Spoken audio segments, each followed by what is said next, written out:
Hi guys, and welcome to the conclusion video in the first game in my Which Faction series of videos. So if you remember, in this game, I chose the Alchemists in seat 2. So Mermaids were chosen in seat 1, Chaos Magicians in seat 3, and the Nomads in seat 4. And the opening round was to be Sanctuary Stronghold scoring. So my tactic really was to build my stronghold in round 1 and hope to get the double dig.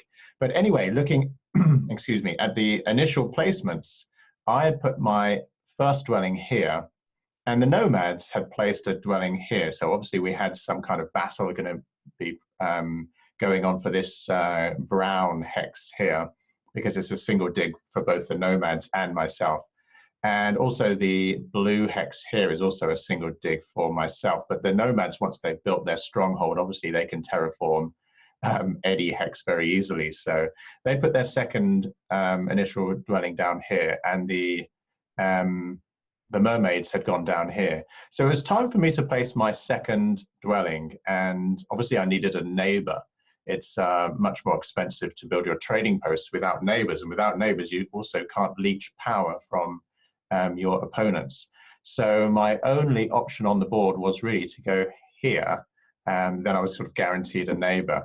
But this position, of course, leaves me a little bit boxed in, because I could form a town along here, but really there's only 3 hexes that are easy to form a town on. So I was thinking, if I was to go here to make a 3-hex town with these 3, obviously I'd have to get this blue hex as well before the Mermaids. And then up here, I'd battle for this brown hex and maybe cross the river here, or get the blue or the yellow and move along here. So I think even though there's a battle for this brown hex, I was fairly confident that I could make a town up here. If I didn't get the brown, then I'd get the blue and be able to move across this way. What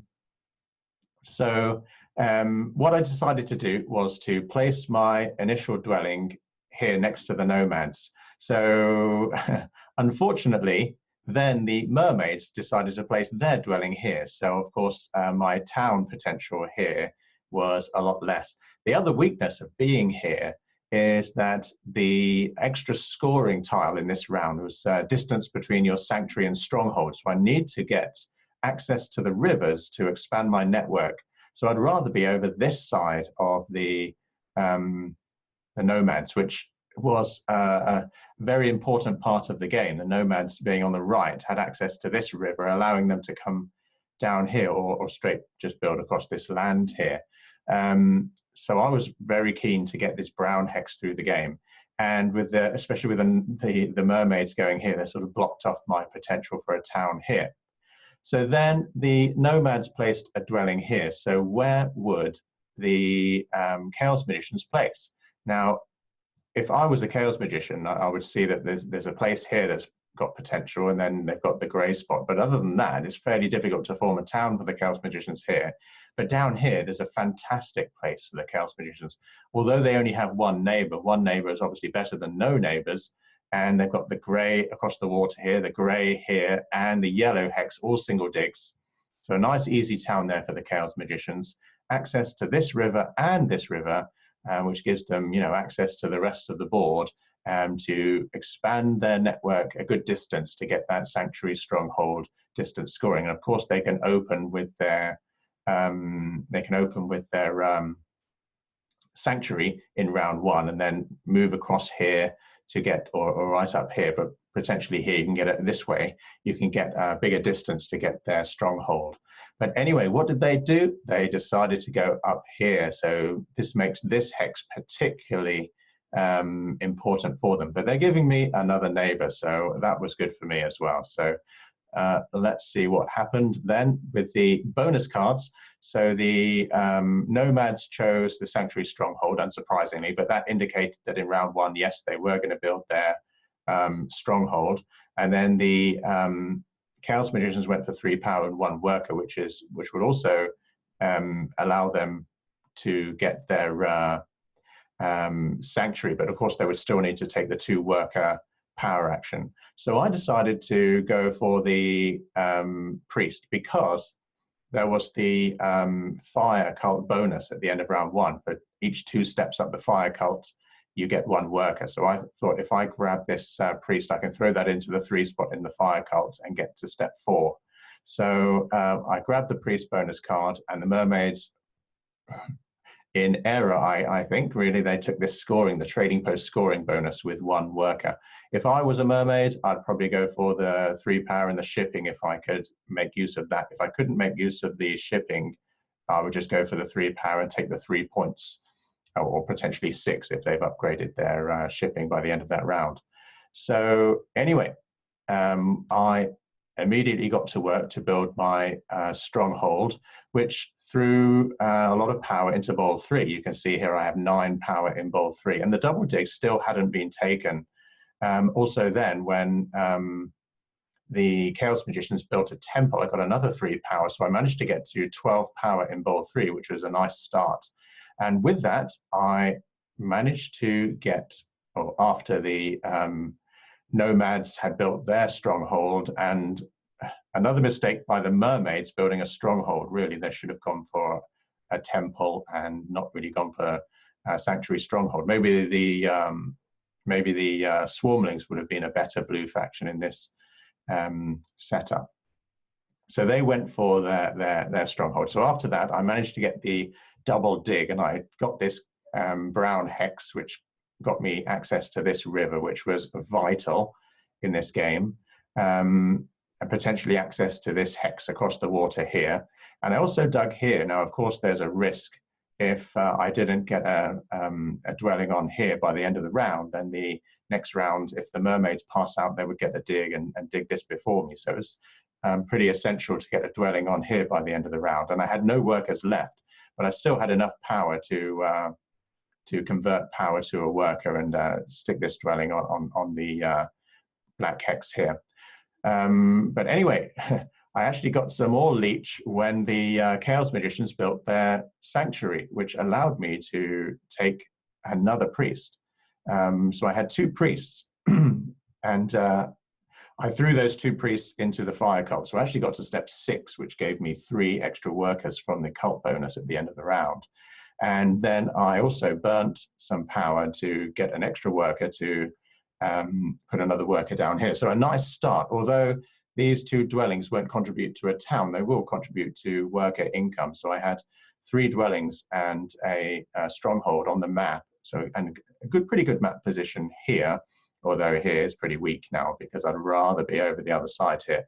And also the 2 priests in the fire cult give me a nice power bonus. But knowing that I would need to upgrade my shipping quite a lot in this game, and maybe I would need to upgrade my digs.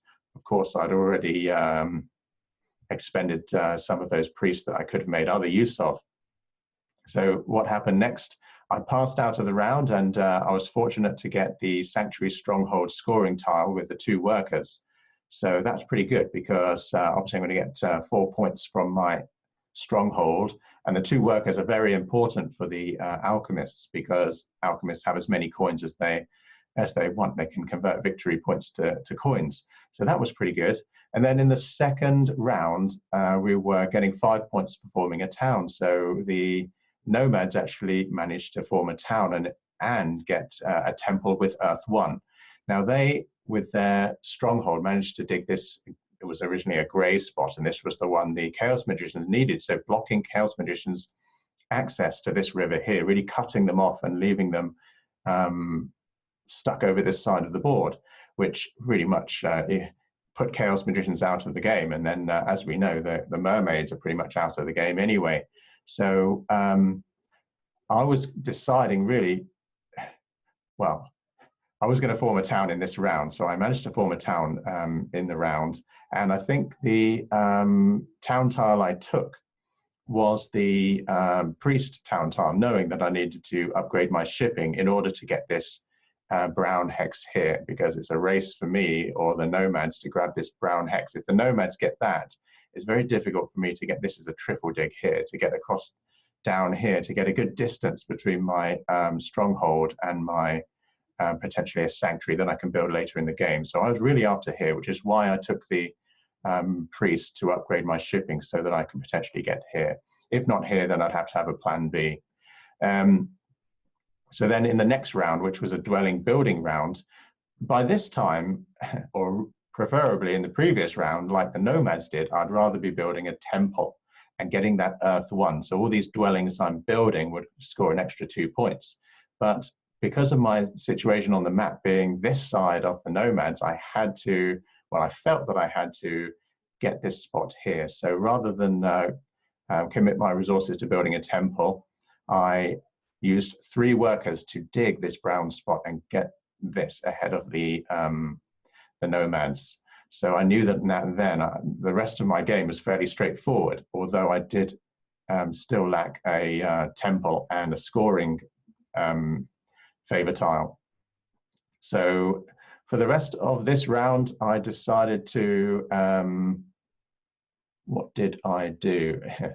I put another 2 dwellings down, actually. I put 1 here, and I think I actually got 1 here before the end of the round.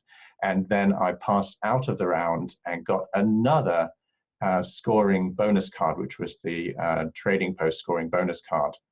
And my plan for the next round was to finally build a temple up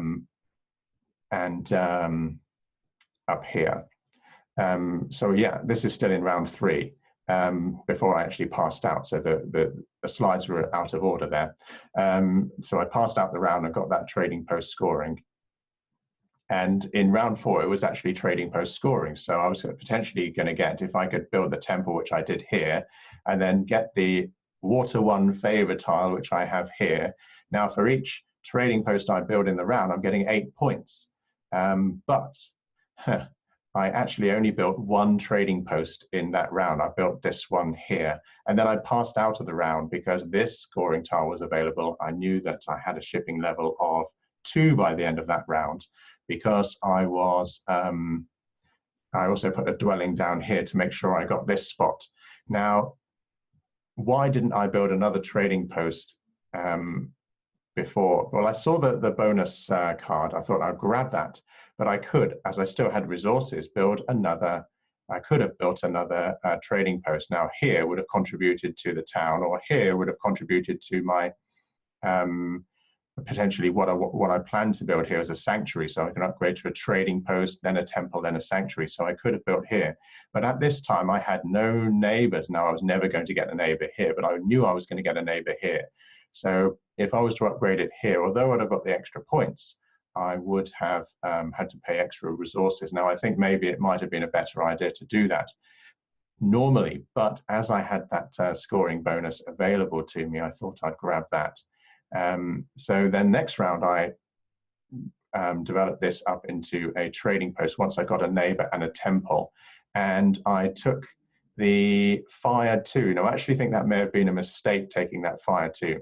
I think I should have gone for the water 2 favor tile, and but that was really in hindsight I could look back on that because this town really, it was very easy to get 7 power of structures. I didn't really need to get 6, so I should have just got the water 2. But I ended up getting the fire 2 anyway, and promoting myself 2 spots in the fire cult. And then going into the final round, I passed out of the 5th round and got the Sanctuary Stronghold scoring, another scoring bonus. So I was doing very well with the scoring bonuses. There are only 3 available, so it wasn't everyone getting scoring bonuses. So I knew I was in for another 8 points from that in the final round. And incidentally, the first town I built, I got the priest, as I mentioned before. The second town, I got the pure 11 points. Okay, so final round was fairly straightforward, really. I was to finish my town here and get that 11-point town tile, and here to build the sanctuary. Now, maybe getting that 11-point town tile may have been a mistake, because I didn't actually win the network. As you can see here, this is how the cults finished, and I finished here in the fire cult. I easily won that, but if I'd got the water 2, I actually, with my sanctuary, I actually got water 3, and it didn't really pay off very much. But with the water 2 as well, I could have made a lot more progress up this cult and potentially got 2nd place. But it wouldn't have made much difference to the outcome. So as you see, I got the water 3, but I should have got water 2, I think, rather than fire 2. But maybe if I'd not got fire 2, maybe the nomads would have overtaken me in the fire cult rather than the water cult. But who's to know about that? So the final scores, the nomads actually won the game in 1st place with 141 points, and I came in 2nd with 129, not a particularly high score. And then 107 for the Chaos Magicians and 71 for the Mermaids. Now, the network was won by the nomads, and I got 2nd, and then the Sanctuary Stronghold distance was won by myself, and 2nd was the nomads. So we were even here, the nomads and myself. So let's have a look at the final situation and decide where potentially I might have gone wrong. Now, in round 2, I completed the town, but I didn't get a temple and get that Earth 1. Perhaps I could have got that. I could have got for finishing the town, I could have got 2 workers and converted my trading post into a temple in that round, grabbed Earth 1, and then got points for all of my dwellings through the rest of the game. But I was so concerned with upgrading my shipping to get this brown hex. Now, that may have been because of initial placements, or maybe just the nomads just had a far better, far stronger in this map. I know the nomads are very strong on this map. I think they are the strongest faction. Not for sure, but I think they are the strongest faction on this map, starting with 3 dwellings when it's very tight at the start. So certainly I needed to get some distance in my network. So that's why I didn't get that Earth 1, and I decided to go for the Water 1 later in the game. Maybe that was the difference. Now, I feel that it was either, if I had in this particular setup gone for Earth 1, maybe I would not have got that Sanctuary Stronghold distance scoring, but perhaps I should have risked that and maybe found a way around later. But still, where would I have managed to form my 2nd town if the nomads had taken this hex here, which was originally a brown hex? If the nomads had taken that, I'd have been making a 2nd town along here, and that doesn't really give me much distance with Sanctuary Stronghold. So maybe I'd have even got 3rd place in Sanctuary Stronghold. So really it was the way the map was set up, I feel, that weakness. Also, I could have gained a few more points by getting a few different favor tiles, maybe water 2. But that was really only, a little few points here, a few points there, and you never really know with the cults, because you don't know where you're going to come under attack. I got that fire 2 and strengthened myself in the fire cult. But if I'd taken water cult, maybe the other factions would have attacked me in the fire cult. So, but I think that's probably less likely. But it was only a few points here, a few points there. It wouldn't have changed the game. So the other thing I did was, once I'd used my 3 workers and built across here and got my dwellings down, I decided to upgrade my digs to complete this town here. And it was only 2 more digs that I needed to make. Now, the reason I did that was I didn't have a lot of power income, and I was worried that I wouldn't get the digs to finish this off. So perhaps that may have made a small difference. Actually, I don't think so. I think the major difference was from the way the map was set up and the initial placements. Now, that initial placement, I had to get a neighbor. If I was to place over here, this was originally a black spot, I would have got a neighbor, because the Chaos Magicians came and were my neighbor up here. But at the time I placed that dwelling, I didn't know that, and I thought the best spot for the Chaos Magicians would have been down here. So the chances are I wasn't going to get a neighbor. So yeah, if I had placed my 2nd initial placement down here, I think I wouldn't have suffered the way I did, and I would have been able to get that Earth 1. But yeah, so I don't think I really made a mistake that if I was to play the game again, would I have gone for that Earth 1? I'm not so sure I would, because of the situation in this particular game. I think the nomads were just a better choice for this map. not necessarily the setup, but yeah, they did win, so perhaps the setup. But yeah, perhaps the nomads were just a better choice. Now I do know the nomads are strong on this map, and alchemists are kind of like a bit risky. I got the luck at the beginning that the alchemists need. I got that double dig. I got the priest and got the priest into the two priests into the cult tracks. So I did have a good start. So next time I will consider the nomads a little bit stronger when I play this map. And I've played this map a few times before, and I've seen the nomads perform well. But in that situation, I saw them perform well was when there was edge scoring. And yeah, but having 3 dwellings on the board in this particular map, the Loon Lakes map, I think is very strong, because right at the beginning of the game, it's so tight with these very narrow sort of land bridges, and you're very easily going to get cut off. Now with the nomads having 3 initial dwellings, if you get 1 cut off, it's not so bad. You know, you can still work from that. But especially with factions like the Chaos Magicians, if they get cut off, then you know it's really game over for them. Especially when you've got one of the extra scoring tiles, like one that involves having a good distance in your network. And on this map, if you're the Chaos Magicians and you haven't planned it right with your initial dwelling, then yeah, I just think it's very tough for the Chaos Magicians. Mermaids could have done a lot better. I mean, they could have got a bigger distance between their. I just think they made some poor decisions, like that initial bonus card they took at the beginning, the trading post scoring bonus, and then going for the stronghold opening is not a strong opening for the mermaids. So it was really left between myself and the nomads, but well played the nomads. I think I can learn from that. Nomads are strong on this map, so I will certainly consider them again in the future. Anyway, guys, that's the end of this first game in the Which Faction series. I hope you enjoyed it, and I will soon start updating the second game, and maybe even come along with a third game in the Which Faction series. So thanks for watching, guys, and I'll see you in the next Terra Mystica video.